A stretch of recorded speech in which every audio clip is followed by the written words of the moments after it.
복음의 이유라는 제목으로 말씀을 나눠보도록 하겠습니다. 우리가 인생을 살아가면서 음, 참 우리가 예기치 않은 그런 많은 어려움들을 당할 때가 있습니다. 어떤 사람들과의 관계 속에서 상처받고 또 그 사람 때문에 너무 힘들고 또 어려움을 당하기도 합니다. 또 예기치 않은 어떤 문제와 사건, 그런 일들 속에서 나의 한계를 느끼면서 몸부림을 치다가 어, 어렵게 힘들게 살아가는 그러한 인생의 모습도 있습니다.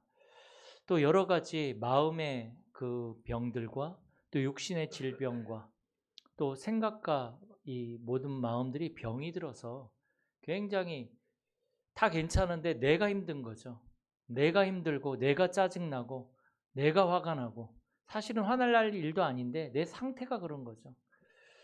그렇게 살아가는 사람들도 굉장히 많습니다. 그러다 보니까 정신과 약을 먹지 않으면 버티지 못할 정도로 많은 사람들이 어려움을 당하고 있습니다. 그래서 요새 보면 공황증 걸린 사람들의 모습들이 뭐 우리가 잘 아는 연예인들이 그냥 다 얘기를 하니까 또 이 우울증이라든지 조울증 약을 먹고 버티는 사람들이 의외로 많습니다. 잠을 못 자니까 불면증이죠. 잠을 못 자니까 사람들이 수면제와 그 다음에 너무 불안하니까 이 프로포폴이라든지 이런 것들을 가지고 겨우 잠자고 주사를 맞고 잠자고 그러한 그렇게 어려움을 당하는 사람들이 굉장히 많이 있거든요. 또 이렇게 보니까 뉴스에 묻지마 폭력이라든지 묻지마 살인이라든지 또 우리가 생각하지 못했던 그러한 사건 사고들이 계속 뉴스의 헤드라인을 장식하는 그러한 시대가 되어졌습니다. 이러한 시대에 우리 복음 가진 우리들은 어떻게 살아가야 될까요? 그것이 남의 일인 양 그냥 그렇구나. 나만 그냥 조심해서 살아가면 되지. 그렇게 살아가는 것이 맞는 것일까요? 오늘 말씀을 통해서 하나님이 우리에게 복음을 주신 그 이유를 발견하고 내가 그렇다면 이 시대를 어떻게 살아가야 될지 그 사명을 붙잡는 중요한 축복된 예배가 되길 축복합니다. 많은 사람들이 자기의 생각과 사실은 자기가 하나님 되어진 거죠. 자기가 하나님 되어져서 자신의 생각과 지식과 경험을 가지고 이 시대를 살아가는데 자신의 계산하에 예측하지 못했던 그러한 문제들이 자기 인생에 계속 찾아오는 거죠. 정말로 자신만만하게 내 인생 도전하고 열심히 계산대로 살았는데 그 계산에 없던 일들이 자꾸 터지는 거예요. 그러다 보니까 한두 번도 아니고 계속 그러다 보니까 힘에 부치죠. 그러다 보니까 어떻게 됩니까? 그러다 보니까 정신적으로 피폐해지고 마음적으로 무너져 버리고 결국은 영적 문제가 그 사람을 사로잡게 되어지고 그 영적 문제가 가정에 영향을 미치게 되고 가정이 그래서 무너지게 되고 그것이 확산되어져서 한 지역과 더 나아가서 나라와 민족과 시대가 이 영적 문제로 말미암아 무너지는 그런 시대가 된 것입니다. 사실은 그것이 바로 뭐 때문에 그러겠습니까? 성경에는 분명히 말하고 있습니다. 모든 사람이 죄를 범하였음에 하나님의 영광이 이르지 못하더니 하나님의 형상으로 창조되어져서 하나님과 함께하며 하나님을 누리며 하나님과 교제하며 살아가야 될 그 사람이 하나님의 말씀에 불순종해서 사단에게 속아서 하나님이 먹지 말란 선악과를 따먹음으로 말미암아 죄가 우리 인간에게 들어오게 되어지고 그로 말미암아 우리 인간이 하나님을 떠나고 하나님의 영이 우리와 함께하지 아니하는 그러한 존재가 되어진 것이죠. 그때부터 우리 인간에게는 모든 저주와 재앙이 찾아오게 된 것이죠.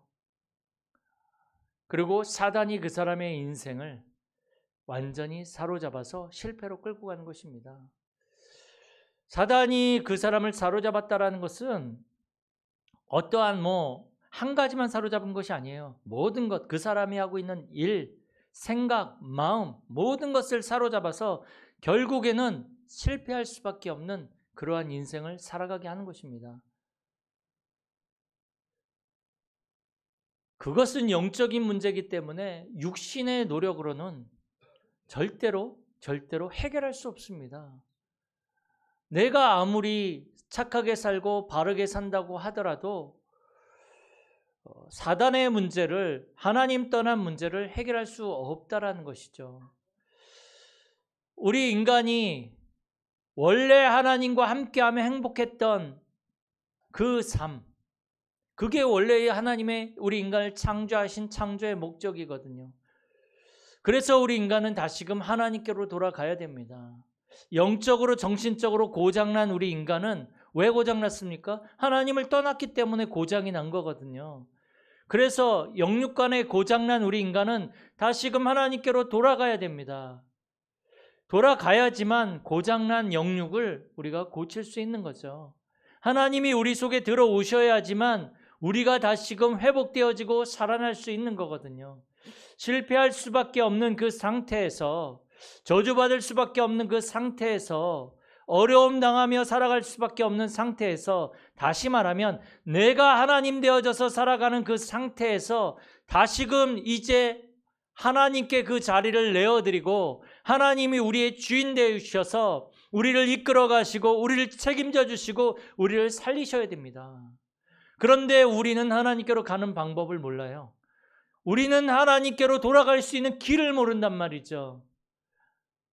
그래서 하나님이 다시금 우리가 하나님께로 돌아올 수 있는 길을 열어주셨습니다. 요한복음 14장 6절에 인대로 내가 곧 길이요 진리요 생명이니 나로 말미암지 않고는 아버지께로 올 자가 없느니라. 예수님이 하나님께로 돌아가는 길이고 예수님이 참된 진리고 예수님이 참 생명이라고 말씀하셨거든요. 그래서 우리가 그 예수님을 믿을 때에 다시금 하나님께로 돌아갈 수 있고 참 진리이신 그리스도가 우리 안에 들어옴으로 말미암아 모든 사단의 권세가 무너지고 생명이 우리 안에 들어옴으로 말미암아 모든 지역과 죽음의 세력이 완전히 무너지게 되는 것입니다. 그리스도가 우리 주인 되어질 때에 우리는 그때부터 원래의 인간의 축복을 회복할 수 있는 것입니다. 고장난 우리가 다시금 고쳐지기 시작하는 것입니다. 그 방법이 바로 십자가에서 죽으시고 부활하신 예수 그리스도를 우리의 주인으로 고백할 때, 믿을 때에 바로 그 일이 일어나기 시작하는 것입니다. 그래서 그리스도가 우리 주인 되어질 때 우리의 인생은 달라집니다. 내가 하나님 되어져서 살아갈 때에는 사실은 우리에게 찾아오는 영적인 문제와 사단의 문제와 죄의 문제를 해결할 수가 없었거든요. 세상적으로는 성공하고 세상적으로는 많이 벌고 대단한 것 같은데 어느 날 찾아오는 하나님 떠난 문제인 이 영적 문제, 사단의 문제를 해결할 수 없어서 그 문제가 경제 문제로, 자녀 문제로, 건강 문제로, 삶의 문제로 계속 나타났는데 해결할 길이 없어서 발버둥 치며 살다가 무너졌었는데 이제는 예수 그리스도로 말미암아 내 인생이 새롭게 시작이 되어지니 내가 하나님 되어진 그 자리를 다시금 하나님께 내어드리고 그리스도가 나의 주인이 되어져서 살아가니 영적 문제가 더 이상 나를 무너뜨릴 수 없고 사단이 더 이상 나를 실패시킬 수 없고 흑암 권세가 더 이상 나를 주관하지 못하는 그러한 인생을 살아가게 되어졌단 말이죠. 그래서 내가 하고 있는 그 일이, 업이, 경제가 더 이상 영적 문제 때문에 망할 수가 없는 것입니다. 실패할 수가 없는 것입니다. 하나님은 예수 그리스도를 통해서 이제는 우리의 업이 이 복음을 전달하고 살리는 업으로 빛의 경제로 하나님이 바꿔주신 것입니다. 그래서 오늘 제목처럼 우리는 오직 복음의 이유를 확실하게 붙잡고 결론을 내야 되고 그 결론을 붙잡고 우리는 살아가야 됩니다. 그게 신앙 생활입니다. 오직 복음의 이유가 있는 자와 없는 자는 그 인생이 다릅니다. 교회에 다녀도 신앙생활을 해도 오직 복음의 이유를 모르는 사람은 신앙생활을 하면서도 실패할 수밖에 없습니다. 왜요? 영적 문제가 뭔지 모르는데, 복음을 모른다는 것은 영적 문제가 뭔지 모르다는 얘기예요. 그래서 오늘 말씀을 통해 오직 복음의 결론 내시고 그 이유를 붙잡고 승리하시는 우리 모든 성도님들이 되어지길 축복합니다. 오늘 본문에 보니까 사도 바울이 복음을 전하다가 이제 유대인들에게 핍박을 받고 이 유대인들이 바울을 종교법정에 세워서 죽이려고 합니다. 근데 이 유대인들은 그 당시 로마의 속국이었기 때문에 사람을 이렇게 사형에 처할 수 있는 재판권이 없어요. 그래서 로마에서 파송된 총독에게로 가서 이제 이 사도 바울을 재판하게 하는 거죠. 그런데 이제 압력을 넣는 거죠. 저 사도 바울을 죽이라고. 계속 압력을 놓습니다. 그때 이 사도 바울은 로마 시민권자이기 때문에 뭐라고 얘기를 하냐면 내가 가이사 앞에, 그 당시 로마 황제를 가이사라고 불렀거든요. 가이사 앞에 내가 상소하노라. 그래서 로마 법정에 가서 재판을 받겠다는 거예요. 이건 단순히 유대인의 그 핍박과 유대인의 그 공격을 피해서 가겠다는 것이 아니라 유대인들이 이 반발하는, 유대인들이 막는 이 예수 그리스도의 생명의 복음을 로마 황제 앞에서 이제는 내가 판단받겠다는 것입니다. 로마 황제가 인정을 하면 유대인들도 뭐라고 얘기를 못하는 거거든요. 그래서 이 사도 바울이 로마 황제에게 재판을 받기 위해서 배를 타고 이제 로마로 가는 것입니다. 근데 혼자 갈 수 없으니까 이 로마로 가는 그 다른 재판을 받기 위해서 가는 다른 죄수들과 같이 그 배를 타고 이제 로마를 향해서 가는 거죠. 그런데 가는 도중에 오늘 본문이 이제 사도 바울이 말했던 내용입니다. 오늘 9절에 보니까 여러 날이 걸려 금식하는 절기가 이미 지났으므로 이 절기마다 금식을 했거든요. 지금은 우리가 금식을 안 하는데 예전에는 연초에 금식을 많이 했습니다. 뭐 하루에 한 끼 금식을 하기도 하고 3일 금식을 하기도 하면서 우리가 이렇게 하나님을 바라보곤 했죠. 이 절기 때 유대인들도 금식하는 그러한 풍속이 있었단 말이죠. 그래서 9절에 보면 여러 날이 걸려 금식하는 절기가 이미 지났으므로 항해하기가 위태한지라. 금식했으니까 힘들지 않겠어요. 그래서 바울이 그들을 권하여 10절에 말하되 여러분이여 내가 보니 이번 항해가 하물과 배만 아니라 우리 생명에도 타격과 많은 손해를 끼치리라 하되, 사도 바울이 지금 기도하면서 보니까 우리가 지금 항해하면 굉장히 어려움을 당할 거기 때문에 지금 항해하지 말자. 많은 손해를 끼칠 것이다. 그렇게 얘기를 합니다. 그런데 11절에 보니까 백부장이 선장과 선주의 말을 바울의 말보다 더 믿더라. 백부장은 뭐냐면 그때 우리 군사를 이끌던 그 대장이겠죠. 그 대장이 선장의 말을, 이 선원들의 말을 바울의 말보다 더 믿은 거죠. 그 당연하지 않겠어요? 바울은 바다에 대해서 알지 못하잖아요. 그런데 선장과 선주는 어떻습니까? 바다에서 잔뼈가 굵은 사람들이란 말이죠. 그러니까 어느 시기에 태풍이 불고 그리고 하늘을 보면서 지금 바람이 불어오겠다, 파도가 거세겠다, 이걸 너무나 잘 알고 있는 사람들이란 말이에요. 지형도 그렇고. 그런데 그래서 이 백부장이 바울의 말보다 선장과 또 선주의 말을 듣고 이제 항해를 결정합니다. 그런데 12절에 보니까 그 항구가 겨울을 지내기에 불편하므로 거기서 떠나 아무쪼록 베닉스에 가서 겨울을 지내자 하는 자가 더 많으니, 많은 사람들이 보니까 지금 있는 여기는 좀 마을도 작고 항구도 작으니까 좀 겨울을 지내야 되니까 여기에서 머물지 말고 좀 먹을 데도 많고 뭐 술집도 많고 사람들도 많은 그쪽으로 이제 가자라고 이제 얘기를 한 거죠. 저는 이 본문을 보면서 그런 생각이 들더라고요. 우리가 인생을 살아가는 데 있어서 여기에 나온 본문처럼 굉장히 우리도 사람의 말을 따라서 살아갈 때 굉장히 많다. 하나님의 말씀보다 사람의 말을 듣고 사람의 말을 따라서 움직일 때가 너무나 많다. 그리고 내 경험과 또 사람들의 경험, 사람들의 지식, 그리고 편리한 대로 편의주의로 우리의 인생을 또 신앙생활마저도요 그렇게 합니다. 내가 편리한 대로. 그래서 내가 원하는 게 맞으면 자꾸 합리화를 시켜요. 사실은 우리가 주일날 예배를 드리고 주일날 기도하고 이 부분들은 굉장히 영적으로 우리가 살아나고 굉장히 중요한 시간이거든요. 그런데 뭐 예배 뭐 딴 데 가서 드리면 되지 뭐 하루쯤 빠지면 어때? 우리가 그래도 좀 쉬고 이래야지.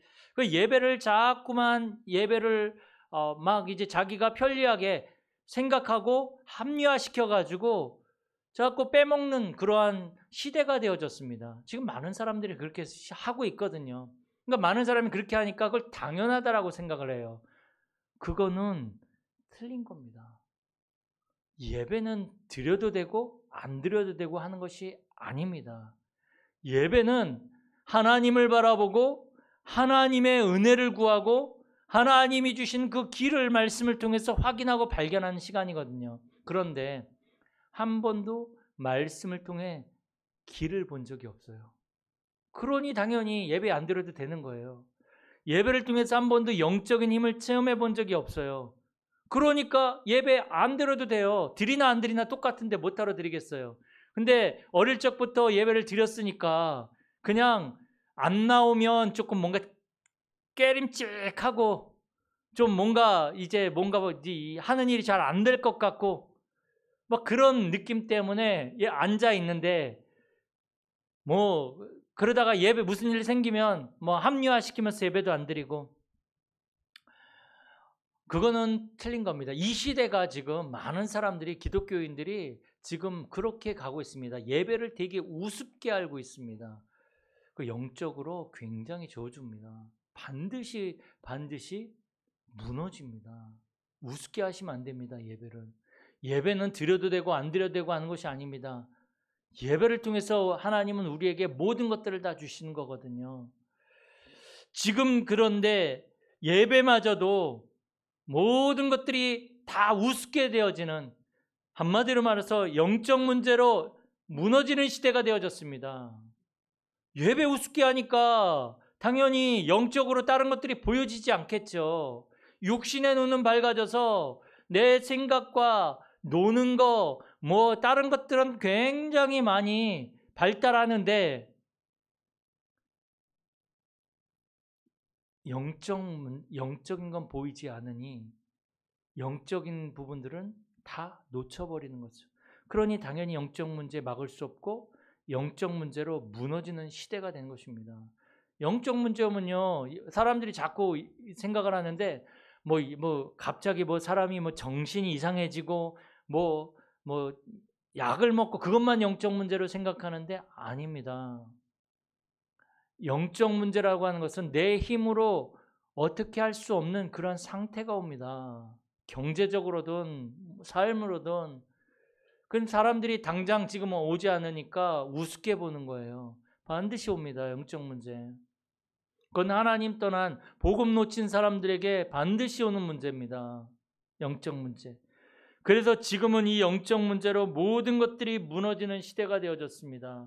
오늘도 보면 사람들이 13절에 바울의 말을 듣지 않고 자기의 경험과 선주의 선언의 선장의 경험을 믿고 그 말을 듣고 배를 출발시켜서 이제 갑니다. 그런데 13절에 보니까 남풍이 순하게 불며 그들의 뜻을 이룬 줄 알고 뭐 예배 안 드려도 되네. 뭐 마음껏 놀러 다녀도 되고 뭐 괜찮네. 이래도 되네. 그래도 나는 기본적으로 내 하나님 믿는다고 그래도 예배는 가끔이 아니라 예배는 드려주니까 어쩌다 괜찮겠지. 되네. 자신의 뜻을 이룬 줄 알고 다슬가마 그레데 해변을 끼고 항해를 합니다. 잘 사는 것 같습니다. 그런데 14절에 보니까 얼마 안 돼요. 섬 가운데로부터 유라굴로라는 광풍이 크게 일어나니.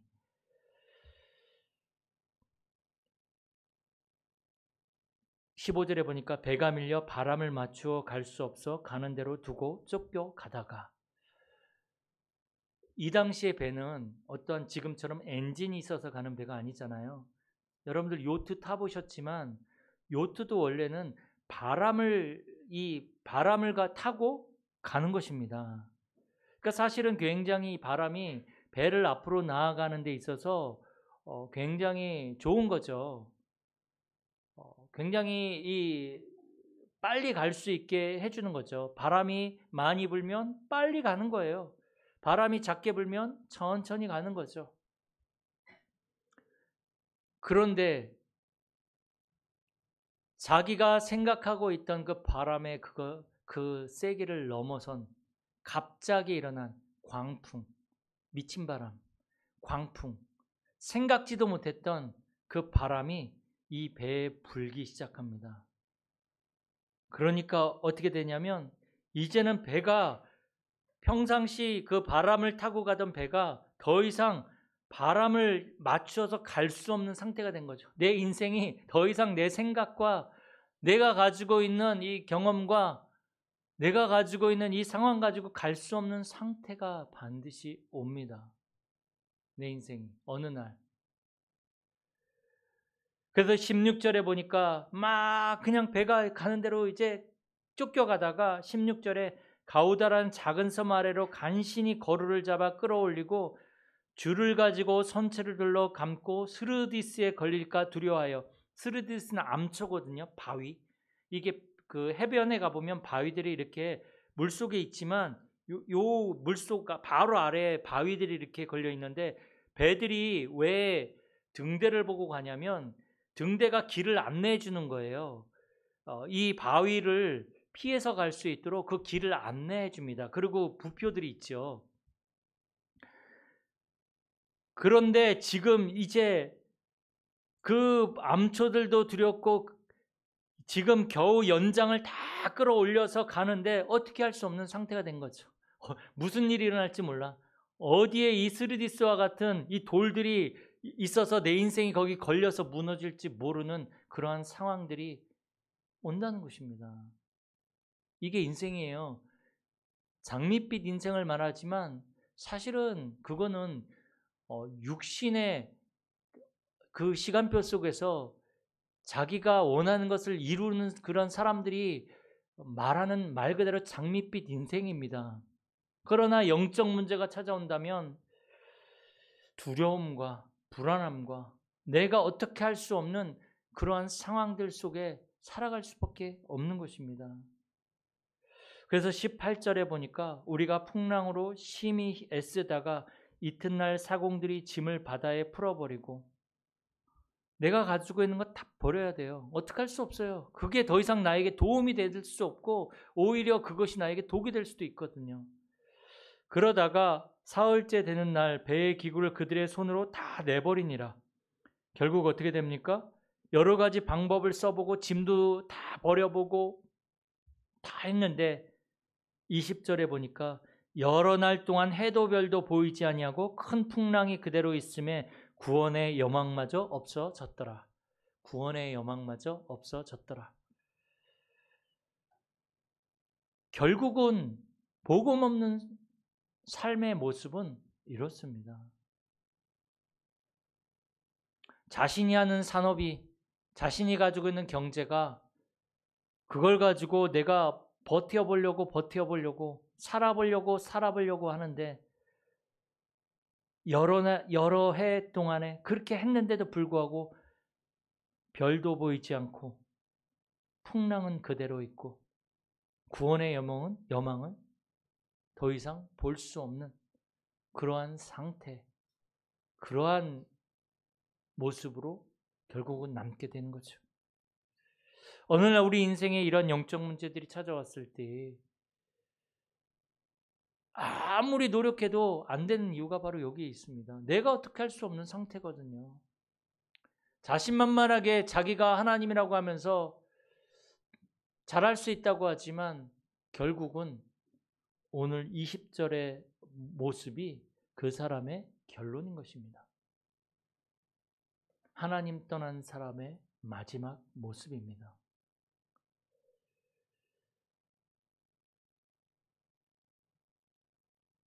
이때 바울이 그 사람들 앞에 서서 말합니다. 21절에 보니까 여러 사람이 오래 먹지 못하였음에 바울이 가운데 서서 말하되 여러분이여 내 말을 듣고 글에 대해서 떠나지 아니하여 이 타격과 손상을 면하였더라면 좋을 뻔하였느니라. 내가 너희를 권하노니 이제는 안심하라. 너희 중 아무도 생명에는 아무런 손상이 없겠고 오직 배뿐이리라. 지금 바울이 사실은 이 상황에서 이 배에 있는 모든 사람들은 더 이상 구원의 여망이 없어요. 사람의 말도 그 선주와 그 선장의 말도 이 상태에서는 더 이상 답이 되지 않습니다. 여러분, 답이 되지 않는 사람의 말을 언제까지 따라갈 겁니까? 지금 선장과 선주도 그 광풍 앞에 어떻게 할 수 없는 상태에 있는데 언제까지 그 선장과 선주의 말을 따라갈 것입니까? 지금 짐도 다 버리고 돛도 끊어버리고 인간적인 방법, 노력으로 열심히 했는데도 불구하고 결론은 뭡니까? 구원의 여망마저 끊어졌더라. 근데 아직도 희망이 있습니까? 아직까지 비빌 언덕이 있습니까? 이때에 사도 바울이 말합니다. 내가 분명히 말하지 않았느냐. 그런데 이제 너희를 권하는데 이제는 안심해라. 너희 중 아무도 생명에는 아무런 손상이 없겠고 오직 배뿐이리라. 이 상황에서 사람들이 선장과 선주의 말을 듣겠습니까? 사도 바울의 말을 듣겠습니까? 예전에 제가 한번 말씀드린 적이 있는데 제가 복음을 전하다가 어떤 주유소에 있는 분이 이 복음을 들었단 말이에요. 근데 그분이 저한테 뭐라고 얘기했냐면 물에 빠진 사람이 지푸라기라도 잡고 싶은 심정 아니겠느냐. 그분에게는 이 복음이 지푸라기였어요. 그분에게는. 너무나 힘든 상태고 너무나 죽을 것 같던 그런 삶을 포기하려고 하는 그런 순간에 그 복음이 사실은 이분에게 100% 믿어지는 건 아니지만 지푸라기였단 말이에요. 그게 물에 빠진 사람의 심정이에요. 지푸라기라도 잡고 싶은 심정. 이 사도 바울의 말이 이 사람들에게 뭐가 되겠습니까? 이제는 정말로 어떤 지푸라기 같은 그러한 희망의 말이 되겠죠. 믿어지길. 사실은 그 상황에서 우리가 살 수 있겠다라고 생각한 사람이 몇 명이나 되겠습니까? 그러나 사도 바울이 자기가 했던 말을 얘기하면서 너네들한테 생명에는 손상이 없을 것이다. 그러면서 23절에 내가 속한 바 곧 내가 섬기는 하나님의 사자가 어젯밤에 내 곁에 서서 말하되 바울아 두려워하지 말라. 내가 가이사 앞에 서야 하겠고 또 하나님께서 너와 함께 항해하는 자를 다 내게 주셨다 하였으니 이게 뭡니까? 이게 복음이에요. 살리는 복음. 이 사람들에게 지금 사도 바울의 이 말이 복음이에요. 선장과 선주의 그 말은 복음이 될 수 없어요. 여러분들 그 여러 가지 상황과 문제 속에서 바뀌고 흔들리는 게 무슨 복음입니까? 그거 복음 아니죠. 복음은 변하지 않아요. 복음은 살리는 거예요. 어떠한 상황 속에서도 복음은 나를 세우고 살리고 나를 지키는 게 복음이에요. 지금 다 죽어가는 이 배 안에서 사도 바울은 살리는 복음을 선포하고 있는 것입니다. 두려워하지 말라.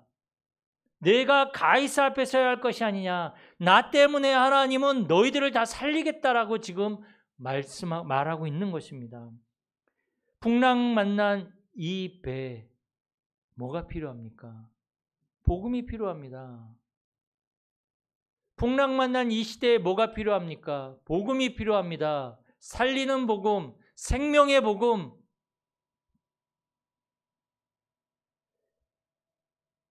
많은 사람들이 영적 문제와 정신 문제와 삶의 문제로 무너지는 이 시대에 하나님은 우리에게 말씀하고 있습니다. 지연아, 두려워하지 마라. 네가 가이사 앞에 서야 할 것이 아니냐. 이 사람들을 다 내게 붙였다. 많은 것들이 필요한 것 같습니다. 그러나 진짜 필요한 건 복음입니다. 아직도 이 속에서 선주의 말, 그 선장의 말을 따라갑니까? 경험이 많으니까 그 선장과 선주도 포기해가지고 어쩔 수 없는 상황인데도 불구하고 그 선장과 선주한테 가가지고 어떻게 하면 좋겠냐고 구원의 여망이 끊어진 그 상태에서 하나님은 우리에게 오직 복음을 붙잡기를 원하십니다. 그 복음 때문에 내가 살아나고 우리가 속해 있는 이 지역이 살아나고 이 시대와 모든 사람을 살리는 그러한 응답을 하나님은 우리에게 주시는 것입니다. 우리는 살리는 사람들입니다. 그래서 이제 하나님은 우리에게 네가 있는 그 자리에서 그 업 속에서 복음을 누리고 기도를 누리면서 인생의 여정을 가라는 것이죠. 복음이 망대거든요. 이 복음의 망대를 우리가 세운다라는 말은 복음을 누리는 것을 말해요. 그리고 기도의 여정을 간다라는 것은 뭡니까? 사람의 말 참고해야 되지만 정말로 하나님의 말씀을 따라가고 기도로 힘을 얻고 답을 얻고 길이 보여져야 됩니다. 기도 속으로 들어가야 됩니다. 그래서 계속 3집중 얘기하잖아요. 기도로 우리는 여정을 가야 되고 기도로 우리는 우리의 산업을 살려내야 됩니다. 그리고 우리의 모든 방향은 어디입니까? 이 사도 바울에게 있어서 풍랑 안에 있지만 사도 바울은 방향은 어디였습니까? 로마였습니다. 우리 인생의 방향은 세계복음합니다. 후대복음합니다. 지역복음합니다. 이 이정표를 보고 우리는 살리는 응답을 받으면서 우리와 관계된 사람을 살리고 교회를 살리고 이 산업을 살리고 경제를 살리고 후대를 살리고 이 살리는 응답을 받으면서 우리는 237 나라 5천 종족까지 갈 것입니다. 그 여정 속에 우리 있어요. 그래서 조금 오늘 이 말씀처럼 오직 복음의 이유만 딱 발견하고 결론 내리시면 됩니다. 그리고 반드시 복음 누리는 망대, 기도의 여정, 세 가지 뜰을 세우는 이정표, 이 응답을 누리는 우리 모든 성도님들 되어지길 축복합니다. 하나님 감사드립니다. 오늘도 우리가 말씀 붙잡고 한 주간을 현장에서 승리하길 원합니다. 오직 복음의 이유를 우리가 발견하고 결론 내며 우리의 삶에 하나님 응답을 내리게 하여 주시옵소서. 주 예수 그리스도의 이름으로 기도드립니다. 아멘.